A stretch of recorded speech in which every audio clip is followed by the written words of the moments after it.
Hey everyone, I'm Mike Henry, and this is my Procreate 5 demo for the piece I call Heatwave. Now before we dive directly into this, I want to point out that this one has a background, and the background is drawn using the perspective grid. I don't do lots of elaborate backgrounds here because my passion is more in character design, and when I sit down to relax, that's what I like to do. But here I decided let's do a little bit more of a background and actually talk about how we do it using the perspective grid in Procreate. Now, to use the perspective grid in Procreate, the first thing that you need to do is you tap on your little wrench here in the top left corner, and then you can see we've got some options at the top: add, canvas, share, video. You know, these are all the usual things that you're kind of toggling around when you're trying to do things. And once you're on canvas, you'll see the third option down says drawing guide. Turn that on, and then you can see you get this grid on your page. Then it says edit drawing guide below. Now this is where we have adjusted things to use in our symmetry pieces, and that's kind of all I've ever really used it for on this channel. When you've got the 2D grid like this right here, you can use that for things. You can use the isometric grid, especially if you're, let's say, working on like a city builder, which is usually done in isometric, or other things. I'm just trying to give an example here. But then what we're going to use for this one is the perspective grid. Now when you tap on that, you'll notice nothing appears on the canvas. That's because the first thing you have to do is you have to create your vanishing point by tapping somewhere on the canvas. In fact, you can see at the top, underneath that lovely colorful bar that's going along the top, it says tap to create a vanishing point. So we tap. There we go. Now we technically have perspective. We have a perspective grid in our piece. When you now put your pencil on that blue dot in the center, you can move this around and you can establish your horizon line wherever you would like it. These lines, by the way, the ones that are fading into that vanishing line, you can also change the opacity of those at the bottom so you can make them a little bit more apparent. You can also change the thickness of them, which can be adjusted at any point. You don't have to like just do it once. And then you can also choose the color of those lines. You'll see at the top, that's what that colorful bar is for. When you slide that, you can change the colors. In the bottom right, you'll also see that assisted drawing is an option. Let's go ahead and just toggle that on, just for now, and then we'll say done. Okay. Now, while we're in this mode, you can also see on your layer it's assisted, which is similar to when you have symmetry turned on. And when you draw a line on your assisted layer, you get a line that follows the grid. So you can do horizontal line, diagonal line, like all of this kind of stuff, right? Now you can see there it went to the side and that one went up. You do have to, obviously, you're dealing with the snapping, so you have to kind of figure out how you're going to do that. A lot of the time too, it's about coming like into it more than going out, because when you're going out from a singular point, it could go in a number of different directions.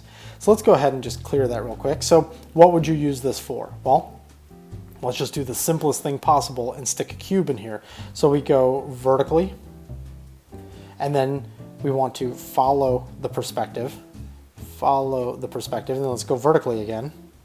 You can see here we would then go down there, and then we go across and down, and technically now we've stuck a cube in our space. If you do this at any place in this illustration, you will get the same thing. You are basically creating something in 1 point perspective. Now, if you don't even know what 1 point perspective is, this is 1 point perspective, but two, you could look that up, because this is a technique that's existed forever, and in the old days we used to do this on paper by establishing the vanishing point somewhere on the paper, drawing all of these lines manually and doing it that way. Now let's go one more step. Let's turn this layer off for a second, create a new layer, and let's just turn on assisted just to get it on, because we're going to use assisted again. Click on your wrench again and go back into edit drawing guide right there. So you've got this perspective with this vanishing point. Let's move it over to the side a little bit and tap again on the horizon line. Now what we have is 2 point perspective. Let's leave everything else the same for now and say done.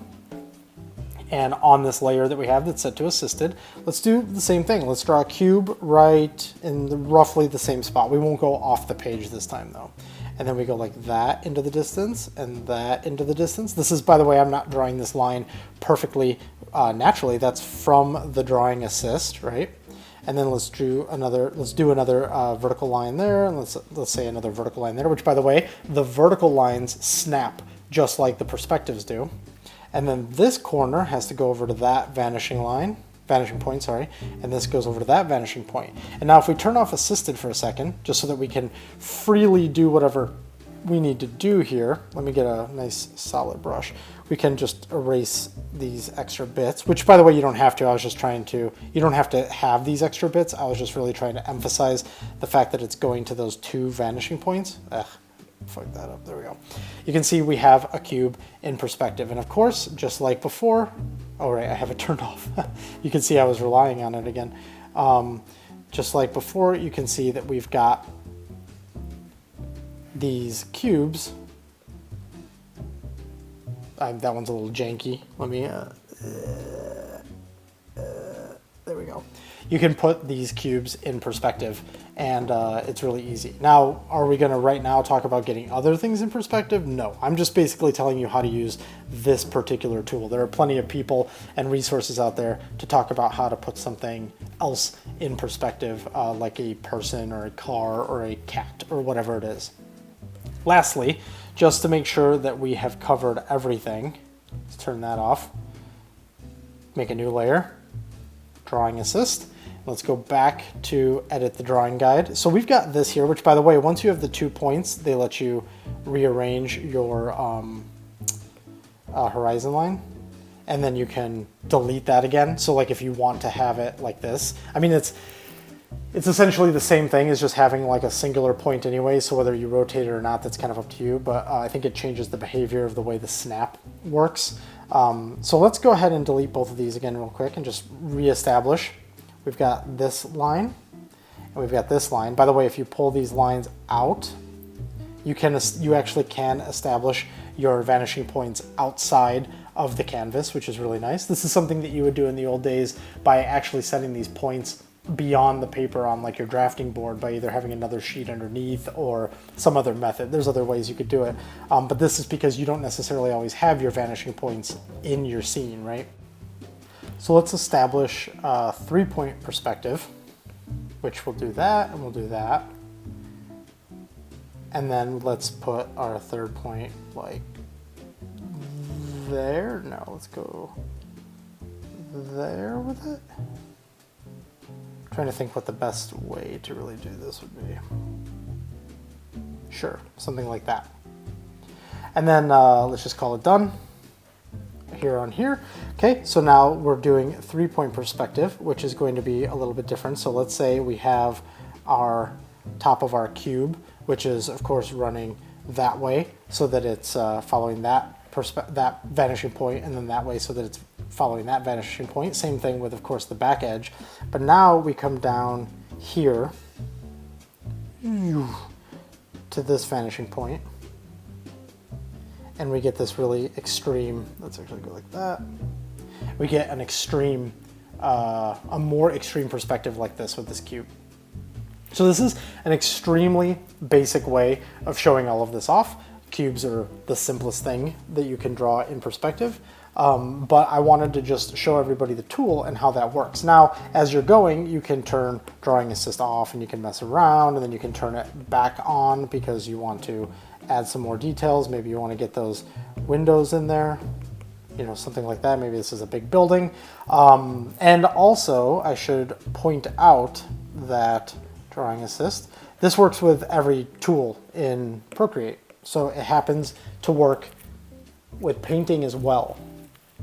So you can paint in perspective, which is what I did on this piece after I did the drawing in perspective. So that is a brief showing of how the perspective tool works in Procreate. I hope that cleared some things up for those of you who've never used it, or those of you who've tried and maybe there was something that was confusing or you just couldn't quite get to work right for you. Okay, so now that that breakdown is out of the way, Let's jump into the piece and actually talk about the idea behind it and how it was executed. This is another piece that was put into my on hold folder after I had done kind of an initial sketch. A lot of my drawings start as more just kind of like anatomy explorations. Either I'm exploring a pose, or I'm exploring an exaggeration or stylization to anatomy, or I'm just kind of doodling some sort of a human in some sort of a pose. For this one, I was drawing a girl kind of like with her back against something, kind of lean there, with her leg almost like she was sitting on her foot, although I did eventually tweak that a little bit. Here you can see I'm adjusting her leg, just trying to find something that felt natural. I didn't even really know what the story would be, if there even was going to be one. It could have just literally been like a life drawing, the establishing just literally the human figure in a field, just to just for the sake of that, the intrinsic value of just drawing people.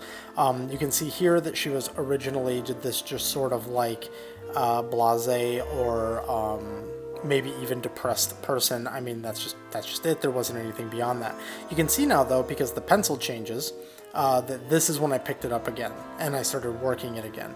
This just happened the other day when I was kind of looking for something to do, and I went through that folder and I found this piece. So you can see that her pose is not the same as what it is in the final. It's close, but it's not quite there. And I certainly don't have anything resembling a story yet. You can see with her back arm, I didn't exactly know what to do with it. It's bent as if there is something that she's sitting on and her hand is resting on that to some degree, but no true solution. You can see there for a split second jumped in the arm that was up, and now here I start playing with some facial expressions. That one wasn't good. That one's not very good. Here I've got that arm up and it's like, okay, maybe something along these lines. But instead of just drawing sort of like a nude figure drawing type thing of a girl just kind of like in this pose, can actually tell more of a story. Now, the idea of the heat wave, that actually started once you saw me changing her facial expressions. I just hadn't gotten into doing the background or really establishing anything further. Now, unfortunately, the perspective grid does not appear while I'm in the middle of doing the drawing. It's invisible. But you can tell that I'm working with the perspective grid at this point because everything is suddenly snapped to perspective pretty clearly. I did set up the grid in exactly the way it was in that screenshot at the beginning, so you get an idea of exactly where my vanishing point is. You can also just kind of follow everything. I mean, doing an interior like this, especially an interior that seems to be furnished with like IKEA furniture, it's a lot of just straight lines converging on a vanishing point. And of this one, there was a single vanishing point. I just wanted to, I had the drawing was drawn organically without a background in mind, so I essentially placed my vanishing point in my horizon line just to match up with how I could position her on something. As for the thought process behind the background, the sort of set design of this, I actually did this all from my mind, so to speak. I did not specifically reference an apartment, but the thing is, we only reference things when we don't really know what they look like.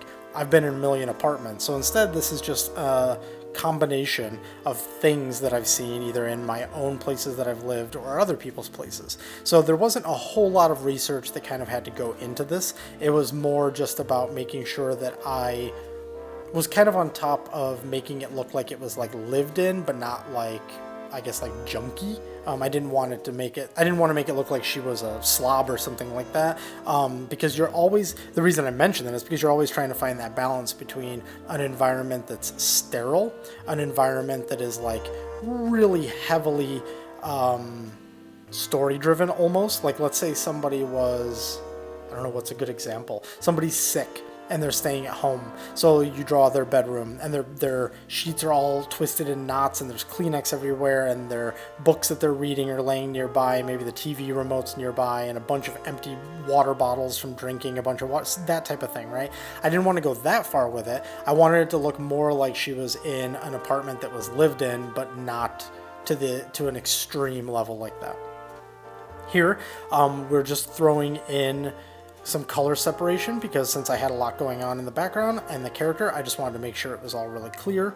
And now we're moving into what would be essentially the final step of the line process. I've got what I would consider a rough, although a color-coded rough, so that I at least know where everything is. And now I'm going into a cleaner line, and it's probably around this point that I'm asking myself, do I want this to be entirely rendered, or do I want this to feel more like an animation cell?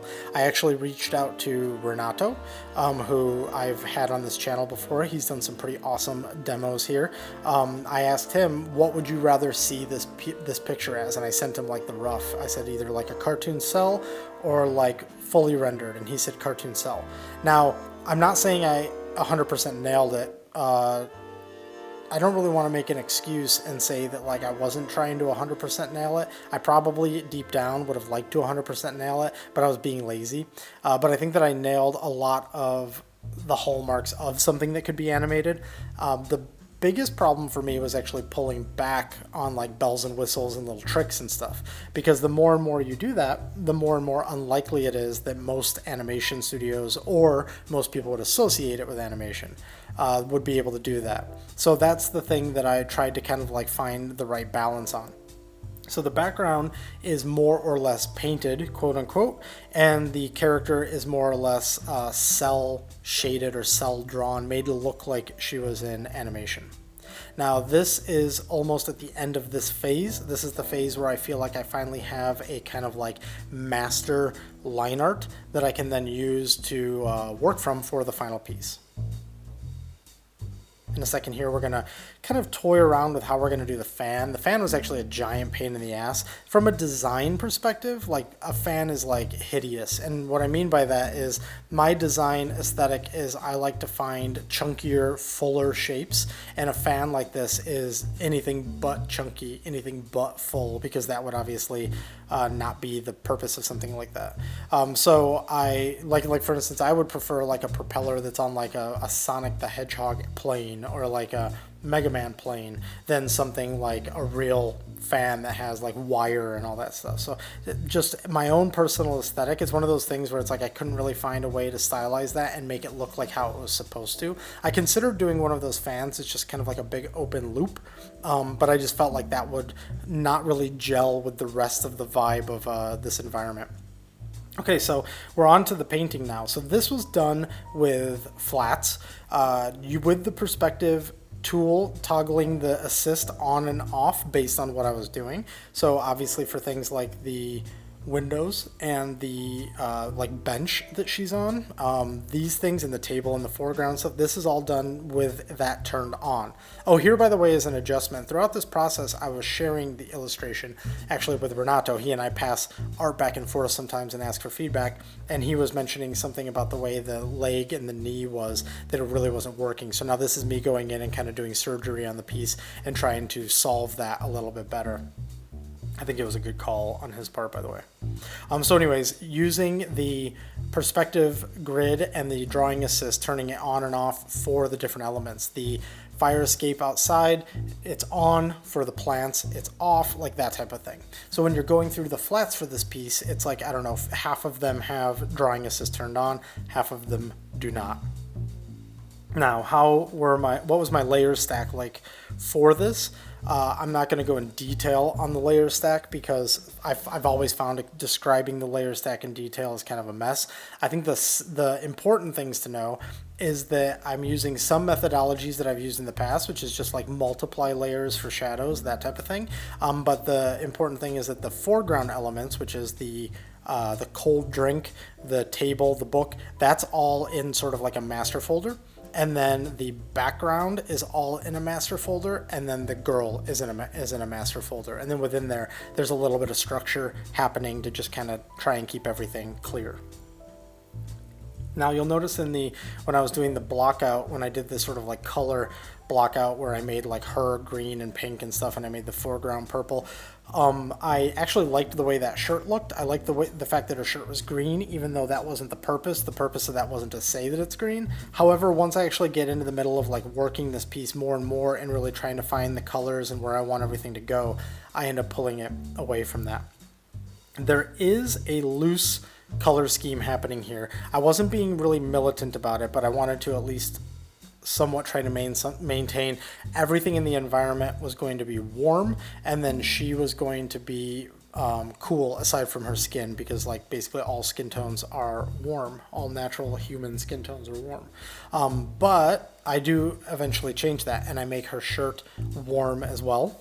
So what ends up happening is the most important elements from a color perspective actually end up being her hair and her drink, which is kind of funny because those are the only two elements that have like this purple going on, while everything else more or less has a warm vibe. Yes, that table in the foreground is blue, and yes, her bench has a bit of blue to it, but they are pretty reduced and insignificant compared to everything else. I think that the attention still gets drawn where it needs to get drawn. But you can see in that background, we've got the walls, the bookcase, the books, everything is in a warm palette. I mean, that bookcase is actually just a desaturated brown, although it might appear a little bit cool against the more warm things.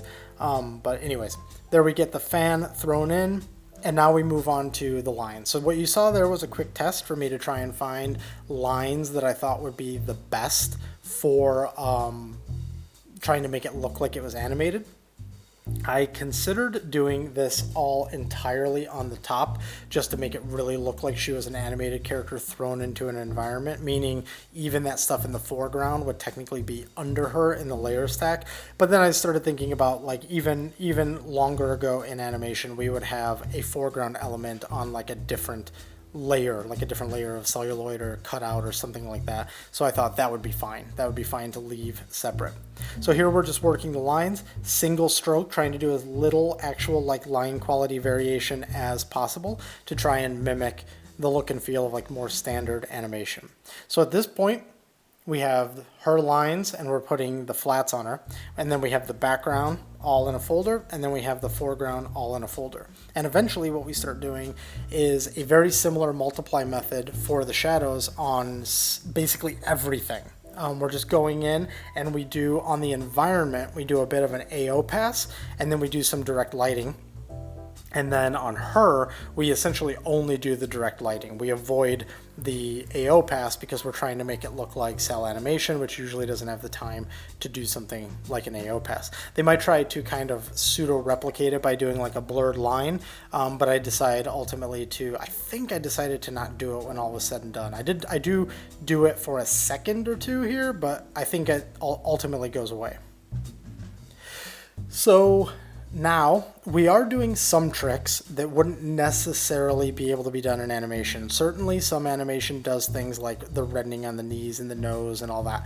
It happens, and so that's why I felt like it was okay to do. Although, it probably happens less than it does happen. It doesn't happen more than it does happen. Does that make sense? Now here with the shadow, we're using this like purpley shadow, although I believe we do eventually desaturate that a bit. And it's just a multiply on top of everything. And then I essentially duplicated those layers and made them purple and set it to multiply. And then we erase away where the light is coming in through the window. Yeah, you can see already we've hit a desaturation point. That little thin purple line you see going across the cup is just me kind of keeping a mental check. It's also in the top right of like where the light's coming in, just so I can try to visualize a little bit for myself where all that light would be hitting. And now we're going through and doing a cast shadow pass for all of the environment stuff. Now, when you normally see me work on like a character, I'm usually doing all of the AO stuff first, because it's a good way to start defining all of the topology that I'm eventually going to have the shadows cast across. In this one, since the environment is fairly simplistic and in perspective and all like largely all flat surfaces, with that one big kind of light source, I thought that it would actually be better to just start with that direct light, because then I can really establish where all of that lighting is going to be, and then go in and do all of the AO. So I think that doing the AO first still would have been possible, but as I've talked in other videos, a lot of art is about like trying to find ways to get around the way you think about something, and maybe you need to help yourself to get through something. For instance, if there's I don't know an example off the top of my head, but if there's something where it's like there's a supposed right way, but you know that if you do it a different way, it'll be easier for you, then just do it that way. And I think that that's kind of what this is. I felt that, okay, if I do the AO, I'm going to kind of end up with this. Maybe I should do the direct light first, and then I'll have it a little bit more grounded so that I could do that. So that means that we have flats and lines for the girl, flats for the background, flats for the foreground, and then for each one of those three things, we also have our shadow layer. Right now, our main cast shadow layer. Now the path we're going through is we're doing the AO for the environment, which is done with the same shadow. I went with a warm but a desaturated, more desaturated than normal shadow for all of it. And you can see in the background where we're doing the AO, it's not a super soft AO. I'm not trying to do like a machined, almost like a 3D rendered AO here, because I want that background to have a little bit of that hand painted vibe, except I'm not really using paint. I'm using more of like a charcoal. I just thought it looked kind of nice. And so you could almost look at this as a way to try and replicate a charcoal environment and then a animated girl. That was the way I kind of went about this. And so that's why it's not the most elegant application of the AO, in the sense that it's not super soft and doesn't have the perfect gradiented application, but it is effectively doing the same thing while keeping the texture of that brush and the kind of hand aspect of that brush. On these books and everything, by the way, I kept... See, did I keep it all separate for a while? I mean, there was a point where I kept them all very, very separate, and then I merged them together. When all is said and done, everything that's on that bookshelf got put into a layer. I just collapsed it into one layer. The bookshelf is a layer. All the wood, like all the frames, the door frame and the window is a layer. The wall, all the walls are a layer. And that's kind of the simplistic way that I was trying to think about it. That fan is a ton of layers, and I kept it that way while I was doing the shadowing, because I knew I had sort of like the back wire, the front wire, the circular wire, the blade in between, and the sort of like motor encasement. It's like the wrong word. Anyways, the sort of like big motor capsule thing behind it, and then the stand, and those were all separate. And as I went through and I did every layer of the shadow, I then eventually collapsed all of those flats once I was happy with the way all of that was looking. Okay, so now we're on to the character, and we're doing some extra shadows. Now, you can see I'm keeping these very contained. I'm not trying to do really elaborate shadows here. I'm trying to find these little pockets that I can put in some shadow, and I'm also trying to use it stylistically when I want to like separate something. This is trying to follow a little bit of that animation style where you do have a couple of layers of the shadow, but I really wanted to keep it minimal, because the less rendering I do on her, the more she's going to stand apart from her environment, and that was kind of the idea behind that. One of the things I want to point out here is when I say that I tried to pull back on my tricks. You can see here that we've got this bounce light happening, but the bounce light, like right now I'm putting it on her shirt, for instance, and while there could technically be light hitting that, would her shirt have that much bounce? Maybe it's kind of cool to round out the shapes that way, I don't know, but we know that bounce light reacts differently to skin than it would to cloth or it would to something else. And so it does make her shirt and her shorts look almost like a little plasticky. Sometimes in 2D animation, things do look a little plasticky because a lot of materials are treated similarly, but that really wasn't what I wanted to go for. So eventually we remove those. We keep the bounce on her skin. And then when as I said, I was sharing a lot of this with Renato. It's always good to bounce stuff off people. He was like, her hair doesn't look right. I don't think the bounce would make it that high up. I don't think her hair would be that shiny. And I was like, oh, okay. And I did eventually eliminate that. So there's a lot of bells and whistles that get kind of thrown into this and then pulled back. Now, I did not pull them back in the environment because I thought the environment would have somebody would have the time to really paint that, or not the time, but maybe the means to paint that. But on the character, I definitely pulled it back. Another thing here that, for instance, she feels a little bit too in her environment right now because that bloom behind her from the window is casting over her. And I think that while that's certainly doable in 2D animation, it's starting to bring just too many effects to the table. And so as you see, I'm going to be going through and tweaking lots of things throughout this, different colors, like color of her shirt, color of her hair, etc. There's also things like that bloom I end up putting behind her when all is said and done, so that she feels more like a sticker in that environment than she does right now. The sweat on her, as well as the sweat on the cup, is done as a separate layer, so that if this were a 2D animation, she would be animated, the sweat on her would be part of her animation, and then in order to get the sweat animating on the glass, that would also be more of an animation style than it would be part of the rendered background. So I saved that. So I'm trying to think a little bit of what would be moving in the scene, what would have to be animated, and those are the things I'm trying to make look animated. One of the reasons why I did not make look animatable, oh, that was a bad sentence, that like a yellow piece of paper in the background there, I didn't do it with that because even though theoretically a breeze would come through and be able to blow that around, it's a stagnant hot day, so I wouldn't do that. The fan isn't positioned where it would hit that, so instead we just add a little curl to make it look like it's getting affected a little bit by the heat, and then we just leave it after that.